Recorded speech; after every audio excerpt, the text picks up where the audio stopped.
Dealing with conflict is never easy, but it's made even more difficult when we view conflict through the traditional perspective that has been applied to this aspect of human behavior. The older and outdated view that I call the traditional viewpoint suggests that conflict is caused by troublemakers. People who raise issues or push for solutions are sometimes thought of as boat rockers, stirring up trouble. Those who do it are sometimes labeled as bad, disloyal, whistleblowers.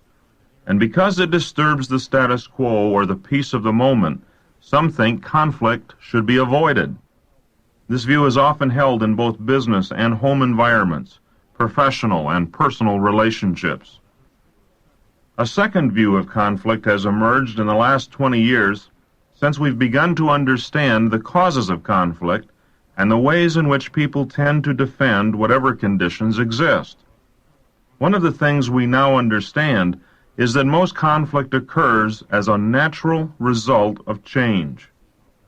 So much change is occurring within society in general and within our own professional fields of endeavor that older, more comfortable ways of doing things are continually challenged. So conflict is not caused by people who are trying to upset the apple cart as much as it is, in fact, a natural result, a consequence of rapid and numerous changes. A second thing that we've learned is that conflict is inevitable. Even if we trained everybody in the world in techniques of how to win friends and influence people, there would still be conflict. The conflict inevitability is caused by the fact that individuals always seek to maximize their own position. And as the positions of others around them are continually changing, conflict becomes inevitable, often necessary, and increasingly found to even be beneficial. Conflict can produce better conditions than now exist. And lastly, modern conflict theory tells us that conflict can be managed. Once we understand that conflict is a natural result of change, that it is often inevitable, and that it has possible beneficial consequences, then we'll want to move rapidly to understand how to manage change, both to reduce its immediate discomfort as well as to reach the more positive goals in which it can result. The excellent work done by Dr. Alan Burke identified that there are only 5 major ways in which conflict can be handled. Burke's analysis pictures conflict handling approaches as focusing in different directions. The first technique, forcing the other person to go along with your point of view, basically suggests that the conflict can be managed by forcing the other person to abandon their position in a win-lose situation so that you get totally what you want.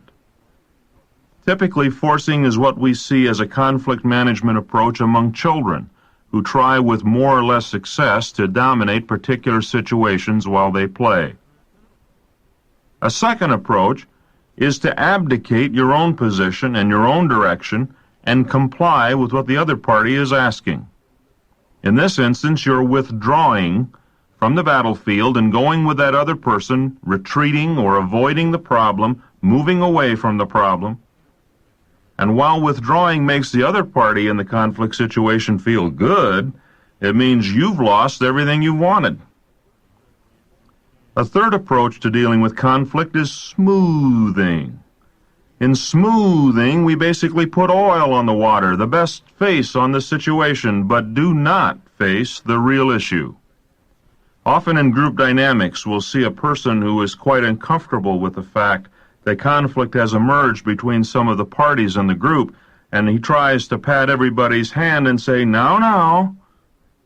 We're more likely to see smoothing behaviors as an approach to handling conflict at a work setting where politically we must all get along with each other and pretend there is no problem, as opposed to a marriage or other personal relationship wherein we tend to be more direct in confronting the issues.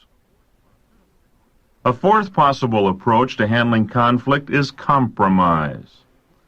Compromise is a word that's attracted a lot of supporters. On the surface, it would appear to be the only conflict handling approach that makes sense. And it certainly sounds better than those approaches that have been discussed thus far. Compromise is in reality a co-promising, where I'll agree to give up part of what I want in order to get something, if you'll agree to do the same. The value of compromising is that usually both parties win something. But a compromise is also an agreement to surrender some of what each party wanted, so it becomes a partial victory and a partial loss. One of the biggest mistakes in conflict management is that compromising often winds up costing you more than what you take away from it.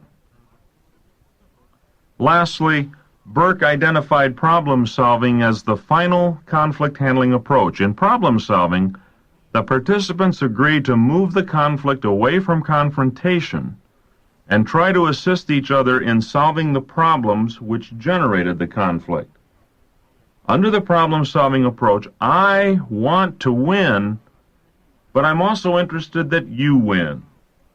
If the atmosphere is right, together we might be able to be creative enough to come up with a third direction, a new course of action, with which we might both agree. It doesn't have to be simply my way or simply your way, but perhaps our way.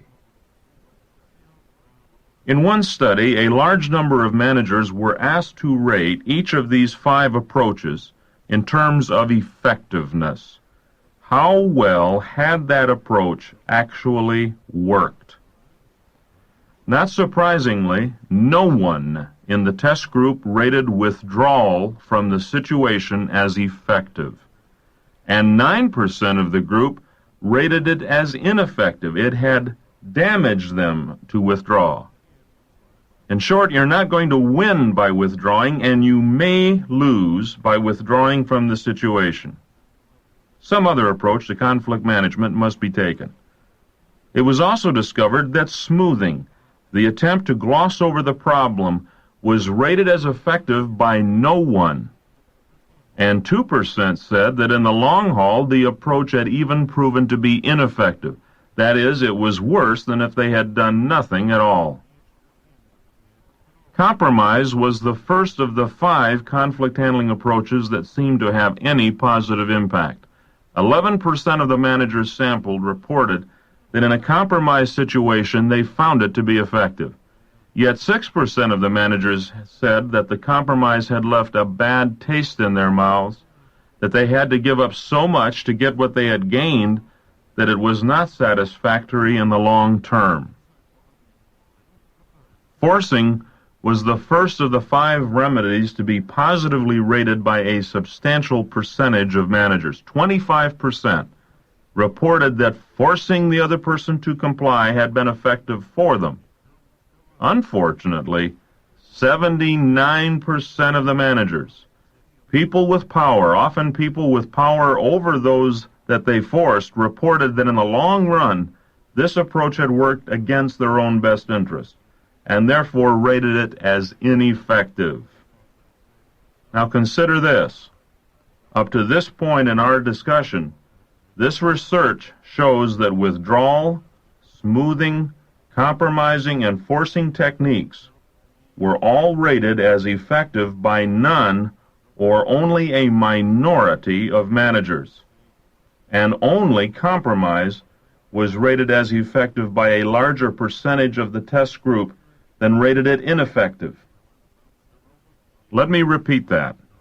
Up to this point in our discussion, this research shows that withdrawal, smoothing, compromising, and forcing techniques were all rated as effective by none or only a minority of managers. And of these 4, only compromise was rated as effective by a larger percentage of the test group than rated it ineffective. Only when we get to the 5th conflict handling approach, problem solving, do we start to see large numbers of managers reporting that this was an effective technique.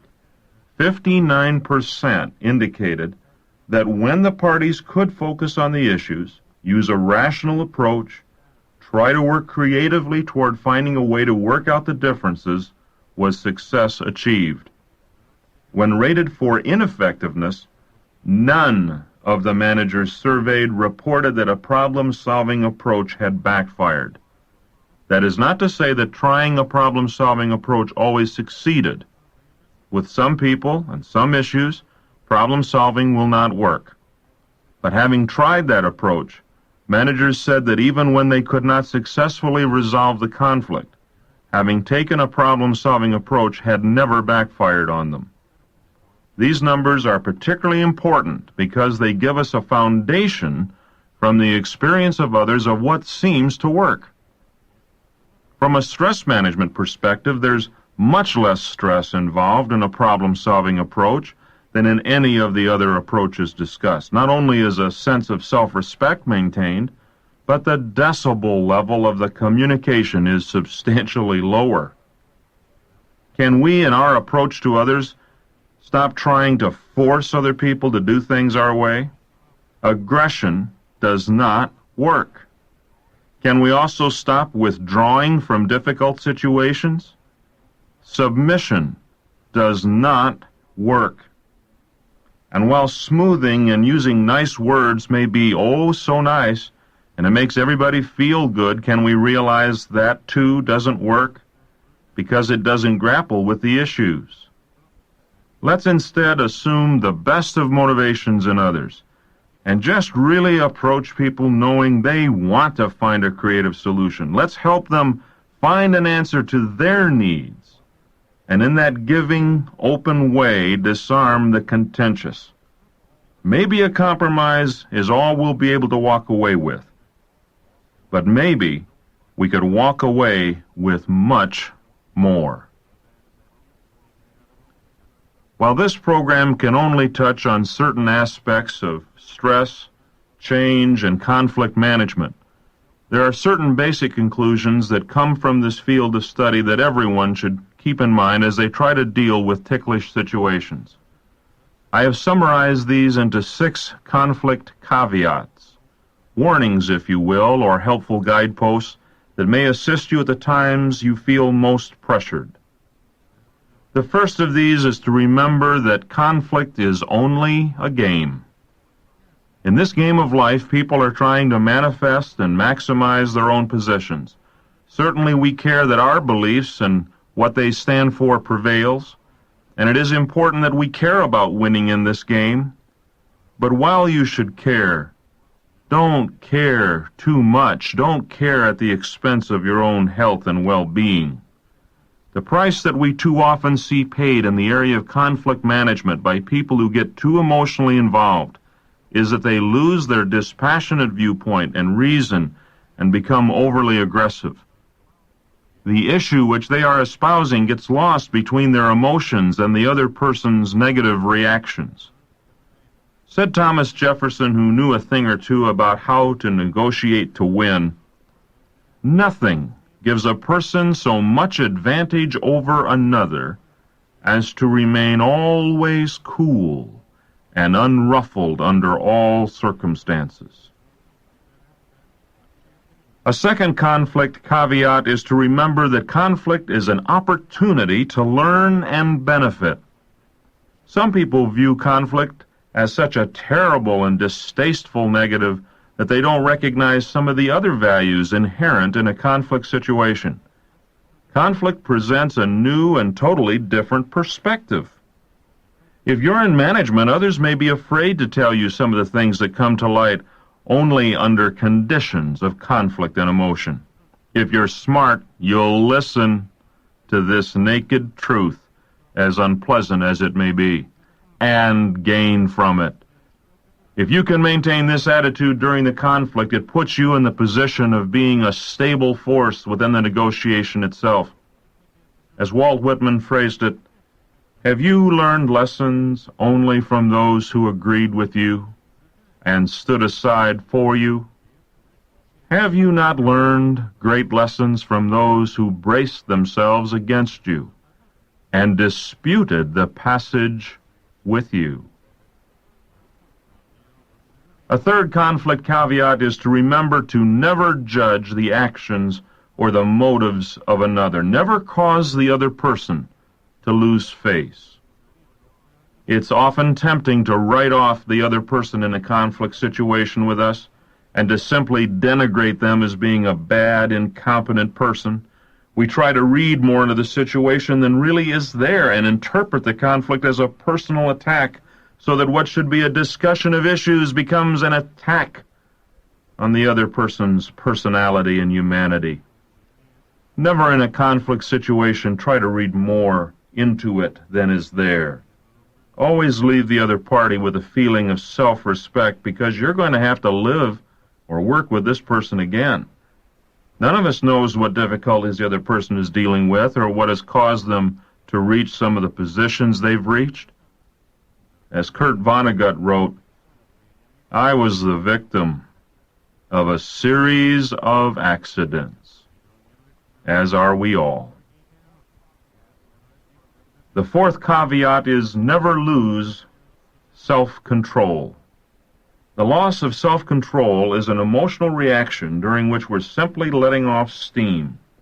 That's going to do absolutely nothing to resolve the problem at hand, and it's liable to increase the psychological distance between you and the other party, the party that you're trying to get through to.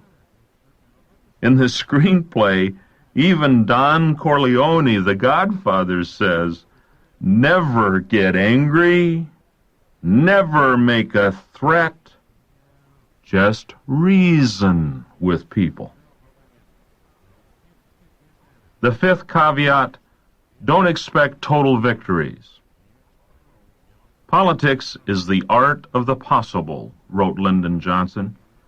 And in the area of conflict management, you have to realize that you're not there to win every single issue, every single time, exactly the way in which you want. What you're really after is to make some forward progress in the solution of some problem. Can you obtain partial progress, partial victories, consistently in the right direction? That's all winning is. A final conflict caveat would be to remember that your self-esteem does not depend on winning the negotiation or conflict. If you don't win on a particular issue, whether personal or professional, you're no less beautiful, no less intelligent, no less worthy than before you entered that discussion.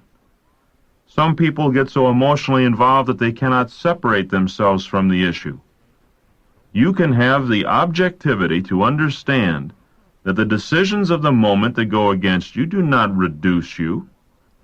As Rocky Marciano, former heavyweight champion, used to say, it don't matter how many times they knock you down.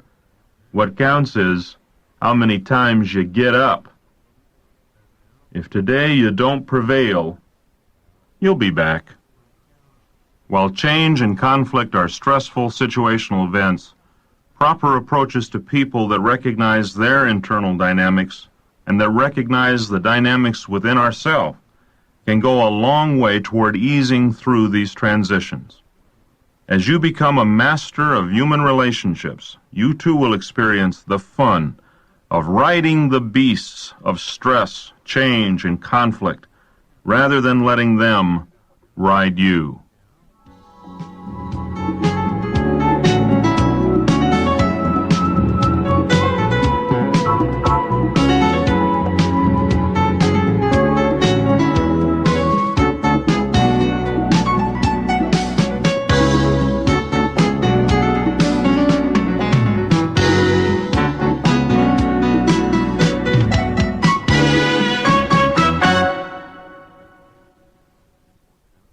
This concludes Strategies for Stress-Free Living with Clay Sherman.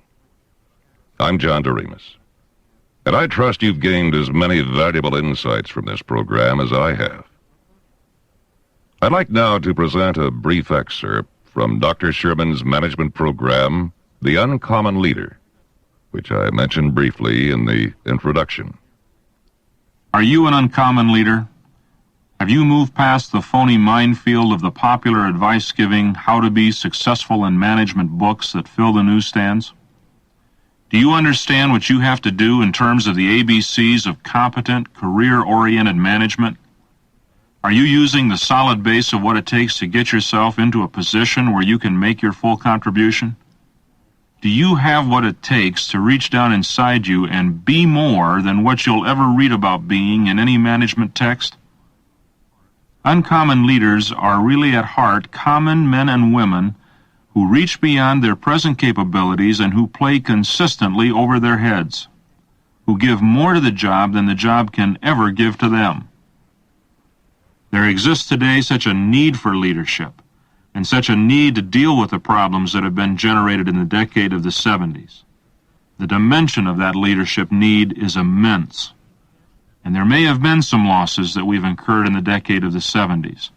But now in the 80s, and as we contemplate where we're going to be in the 90s, we need to consider that while we've had some losses, we need now to look for the seeds of victory. Right now in your own organization, right now in your range of knowledge, are certain opportunities. Right now, immediately adjacent to you, is a moment which could be seized and used for real advantage. I'm wondering how you look at your own role and how you see yourself and what kind of strength of ego and self-identification you have and sense of mission you have. Alfred North Whitehead, one of the greatest educational philosophers that this country has ever produced, put it this way: a great society is a society in which men of business think greatly of their function. If you believe you were born to be a player, then you are an uncommon leader.